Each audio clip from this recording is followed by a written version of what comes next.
call a special meeting of Bucyrus City Council to order. Please rise for the Pledge of Allegiance. I pledge allegiance to the flag of the United States of America and to the republic for which it stands, one nation under God, indivisible, with liberty and justice for all. Roll call, please. McKeever. Here. Myers. Here. Wireball. Here. Potter. Here. Sherrick. Here. Spiegel. Here. Young. Here. All right, before we get into the granting permission for visitors to speak, I would like to open the floor to council members who would like to speak. Madam President. Yes, sir. One thing that I do want to say is I know we just had these discussions in the Finance Committee. I know that we're looking at a shortfall, but the auditor said that, you know, the revenue is going to put us, in her words, okay until somewhere in August, September.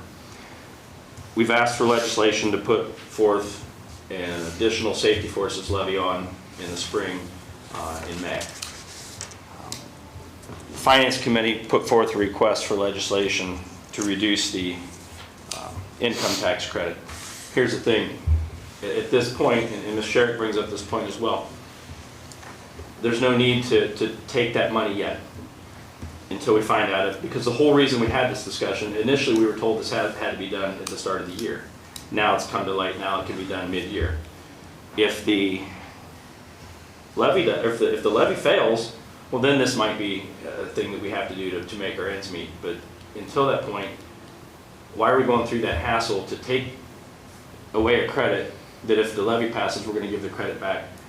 My opinion is that we table this topic until such time when we see what the results of the levy are, and that's my opinion.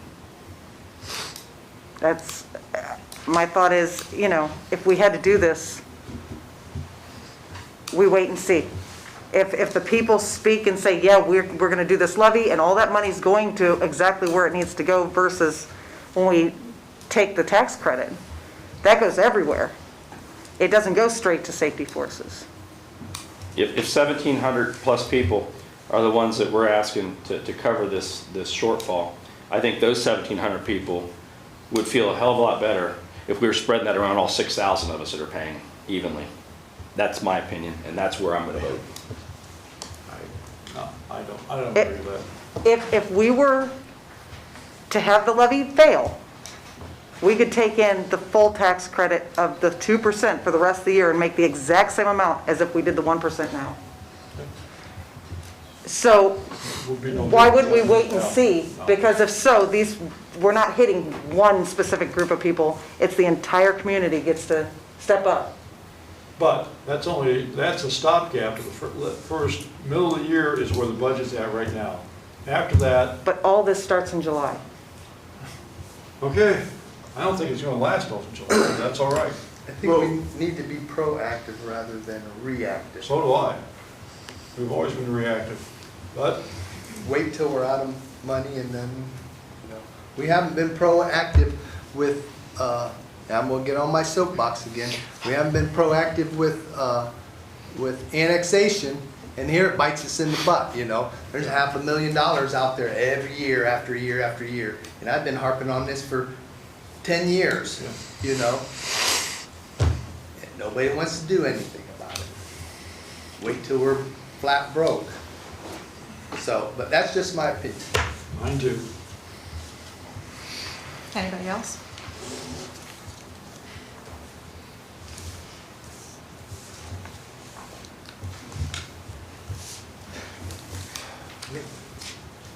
All right, we will continue with the meeting then. Granting permission for visitors to speak. Seeing none? Yep. Oh, sorry. You didn't flinch fast enough. I know, I need to be a little bit more on draw. So I'm Michael Zabala. I moved here about 1.5 years ago. So this is my first time ever coming to one of these council meetings, and it's actually even impromptu that I'm here. Excuse me, did you sign the form? No. At the door? Okay, before you leave, I need you to sign that and put your Sure, address. I can okay? do that. Thank you. Yeah, no problem. So when I was sitting there listening to the Special Finance Committee meeting, I did a little bit of quick research, and I realized that since 1990 to 2020, there's been a 15% decrease in population based on the census. Just in the last 10 years, it's been 5%. how are we gonna attract outside workers when we're not bringing in jobs? And you're gonna tax people that are that are working out of the state, or out of the city, right? So that's one question that I have. Another question I have is, as we're decreasing population, do we need more police and fire? Should the budget continue to increase? I understand wages. I mean, y'all, I don't envy any of y'all. Y'all are in a tough spot, right? Because as inflation is increasing, they're expecting higher wages, but maybe that's not pacing with your citizens' wages and things like that. So that's one question that I have, or something to maybe consider. Another thing is, someone earning $80,000, using the same service, using more services than someone earning $50,000, right? I mean, I think the levy, like you were all just discussing, is that spreads it evenly across everybody, right? So it's not dependent. Like, if it's a vacant property and it gets burglarized, the cops are going to show up, but there's nobody living there. There's nobody paying city's taxes, income taxes. There's nobody there.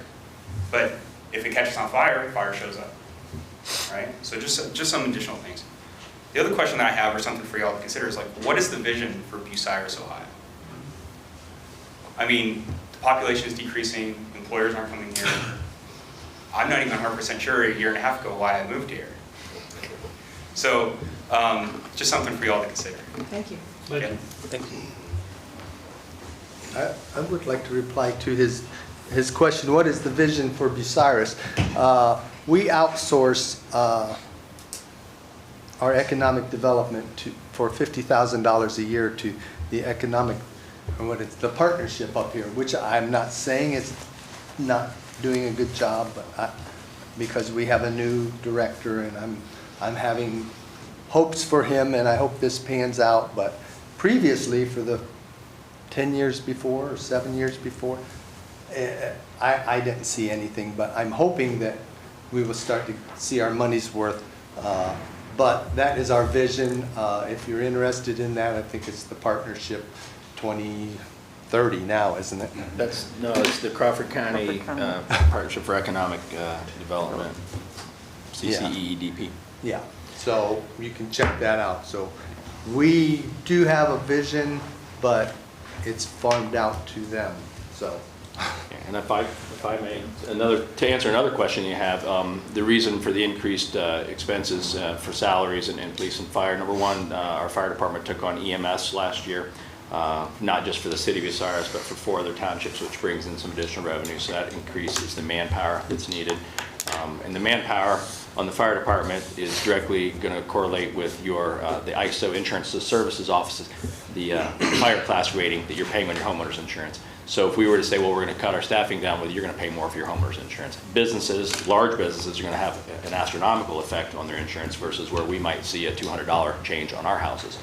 And then talking about both police and fire, we've had several officers left our police department this last year to go work in the private sector or to go work at other police department, other government agencies for a ton more money. We're not able to attract these people, so the need to pay them more money is there because at some point we'll have nobody that wants to work here. I get your point saying, well, instead of having 19 officers, what if we only had 15 officers?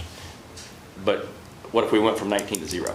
So that's the reasoning that we have to try to keep up with that. Years ago, the private sector was trying to keep up with government. Now government's trying to keep up with the private sector. So to answer those 2 questions. Anybody else? Okay. Do you have any communication? Wait. Did-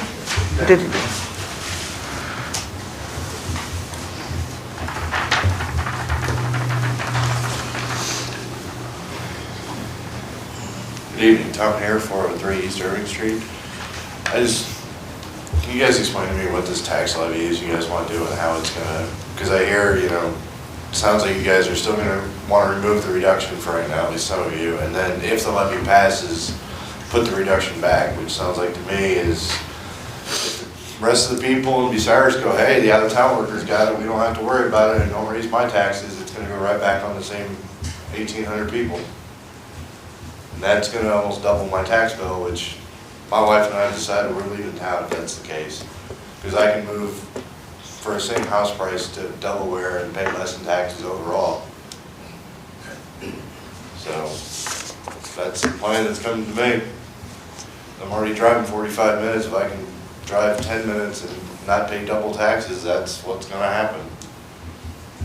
Because the rest of the Bucyrus right now, it sounds like can say, hey, you know, they got it. We don't want no more taxes. It's gonna cost us more money and it's gonna leave us out of town workers holding the bag.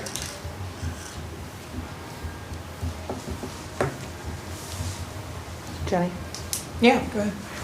I've said the same thing.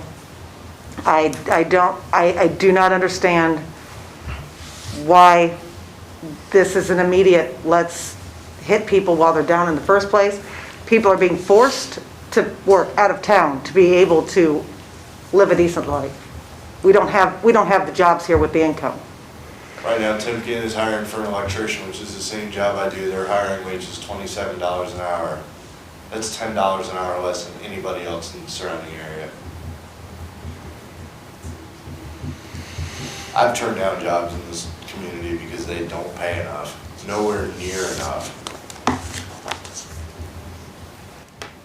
Everybody who drives out of town is losing time with their family. They've got all that extra time on the road. They've got all the extra bills with their gas. So for them to do all that, that means that the wages that they're going for are what they need to be able to get by. So if we tax them more, there's no reason that they need to stay here. I've heard it time and time again. I've had people approach me. And on top of that, this tax goes all across the board, this percentage. And what we need is safety forces. We need the money to be stuck right into the safety forces exactly where it needs to pay. That's what the levy's for. Doing this across the board does not cover the safety forces.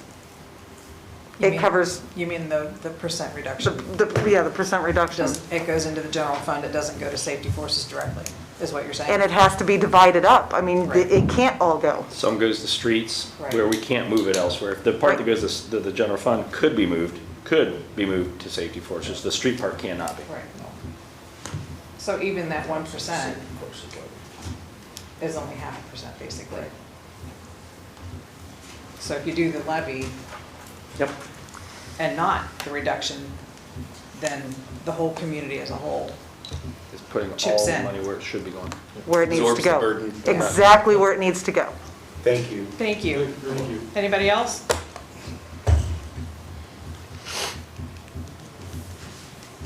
Okay. Do we have any communication to petitions? No. No. Standing committee reports, finance? No report at this No time. report? We just had a meeting, so. And do you have a report? No report. Nothing from the mayor. Ms. Schiffer, moving on.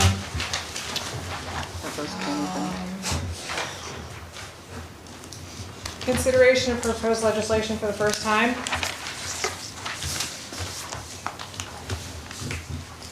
Ordinance number 65-2022, amending and supplementing ordinance number 54-2021, being the annual appropriations ordinance for 2022 by decreasing the materials and supply line item by $956.76 within the police department category within the police continuing professional training subparagraph and declaring an emergency.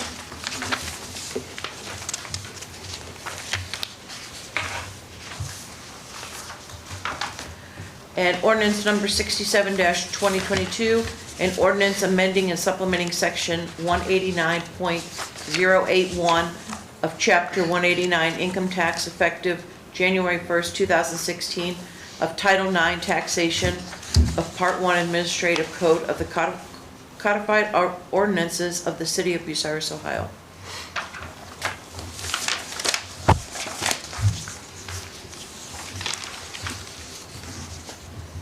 I have a motion to accept these as first reading. Second. I have a second by Mr. McKeever. I'm sorry, first by Mr. McKeever, a second by Mr. Wireball. All those in favor? Aye. Any opposed? Motion carries. Granting permission for the general public to speak on legislation read for the first time. Seeing none. Consideration of legislation proposed for a final time. Proposed ordinance 65-2022 is referred back to finance.